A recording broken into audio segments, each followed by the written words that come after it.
A line in long array where they wind betwixt green islands.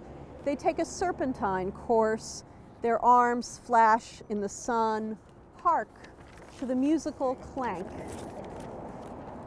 Behold the silvery river, in it the splashing horses loitering stop to drink. Behold the brown-faced men, each group, each person a picture.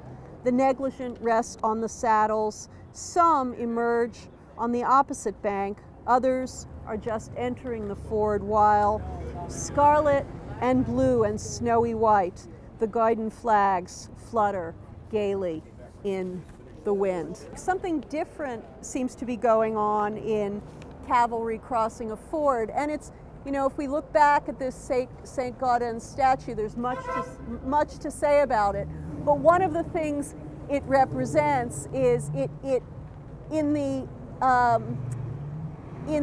jagged sort of akimbo irregularity of these muskets is one sees the very symmetry and uniformity that that we've been describing before. A symmetry and uniformity, by the way, that Shaw still maintains, standing like, you know, as he sits, you know, on this, in this perfect equestrian, classical equestrian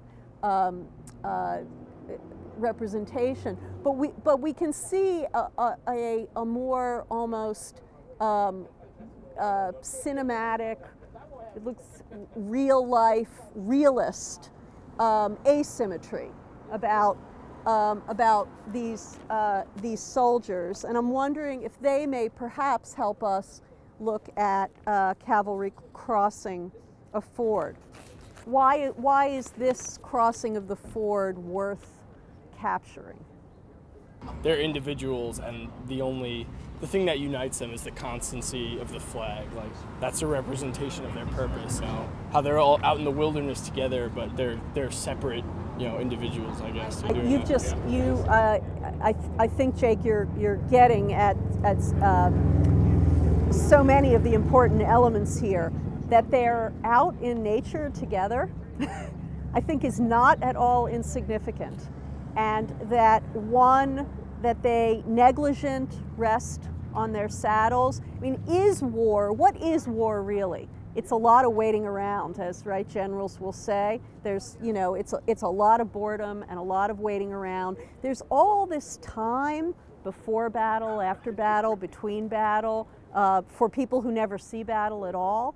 And so what aspect of the war, I'm wondering if we can get even closer to this, and you've given us the key, what aspect of war is Whitman helping us see here? Where he's now looking at more of the human aspect and like the realistic, just what people are doing when they're not fighting, and kind of the less glamorous side of war, like the just making it through a river on your horse and getting to the other side, as opposed to really glorifying the nature of it. He just wants to get to kind of the we're not in core.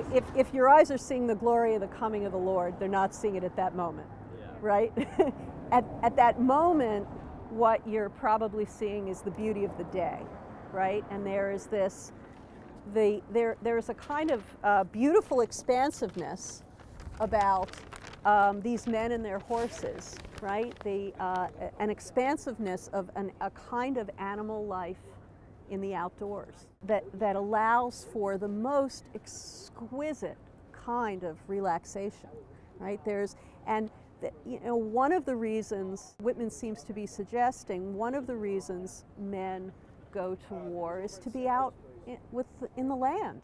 So the human beings fight for terrain, right? The Civil War is certainly a war about north and south, and we're fighting for land. But what is it, in fact, what does that mean, really, to fight for land? And there is, in some of these poems by Whitman, a way in which the geography of America comes up into relief.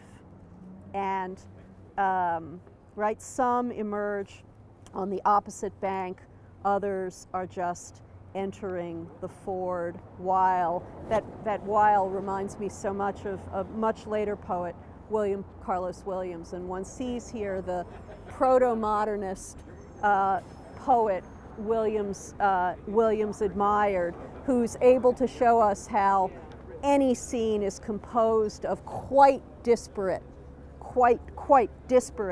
materials.